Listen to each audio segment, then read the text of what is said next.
நிறைய நேரத்தில் உங்களுக்கு தூக்கம் வராமல் இருக்கிறதுக்கான காரணம் என்னென்னா, உங்கள் பிள்ளைகளை குறித்து, உங்கள் குடும்பத்தை குறித்து, உங்கள் வீட்டை குறித்து, உங்களை சுற்றி இருக்கிற அந்த நிகழ்வுகளை குறித்து ரொம்ப பாரமாக இருக்கும். தாவீது பாருங்க, ரொம்ப ஆண்டவருடைய கூடாரத்தை குறித்து யோசிக்கிறாரு. இவருடைய கூடாரத்தை குறித்தும் ஆண்டவர் பதில் சொல்கிறார். 2 சாமுவேல் புஸ்தகம் 7ஆம் அதிகாரத்தில் 11லேருந்து வாசித்து பாருங்களேன்.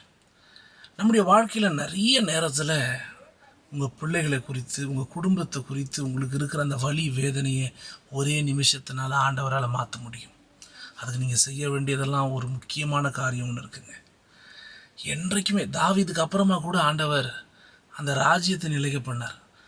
இப்போ வயசாக வயசாக உங்களுக்கு தோணும், நம்ம நல்லா இருக்கும்போதே நம்ம பிள்ளைங்க எப்படி இருக்காங்களே, நமக்கு அப்புறம் இவங்க எப்படி இருப்பாங்க, எப்படி இவங்க வாழ்க்கை இருக்கும், எப்படி குடும்பம் நடத்துவாங்க, எப்படி படிப்பாங்க, எப்படி உயர்வாங்க. அந்த வலி வேதனை உங்களுக்கு இருக்கா இல்லையா? அதை மையப்படுத்தி தாங்க 10 ஜெப குறிப்புகளை நான் ஏற்படுத்தியிருக்கோம். இந்த இரவு நேரம் கிடைக்கும் போது அதுக்காக ஜெபம் பண்ணிவிட்டு நீங்கள் படுங்க. தேவன் நிச்சயம் உங்களை ஆசீர்வதிப்பார். அந்த ஜெப குறிப்பு வேணும் அப்படின்னா கீழே தெரியுற அந்த நம்பருக்கு ப்ரேயர்னு ஒரு டெக்ஸ்ட் அனுப்புங்க, நான் உடனே அனுப்புகிறேன். இந்த இரவு ஒரு முடிவோடு படுங்க.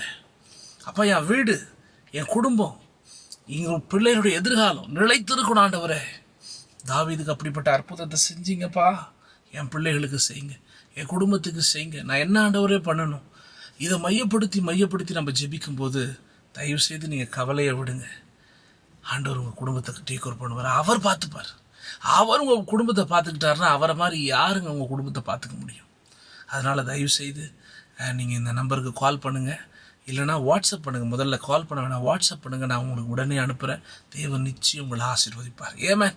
தொடர்ந்து ஜெபம் டிவியினுடைய நிகழ்ச்சிகள் உங்களுக்கு ஆசீர்வாதமாக இருக்கும்னு நான் நம்புகிறோம். இந்த சேனலில் சேட்டலைட் சேனலாக மாற்றணும்னு நாங்கள் ஜெபம் பண்ணிகிட்ருக்கோம். நீங்களும் ஜெபம் பண்ணிக்கோங்க. அது மட்டும் இல்லை, இந்த ஊழியத்தை நீங்கள் தாங்க விரும்பினால் தினமும் ₹1 தந்து இந்த ஊழியத்தை தாங்குங்க. இதுதான் கூகுள் பே நம்பர். இந்த நம்பரை நீங்கள் விதைக்கலாம். நிச்சயம் இது ஒரு நல்ல நிலனா தேவன் உங்களை ஆசீர்வதிப்பார். ஆமென்.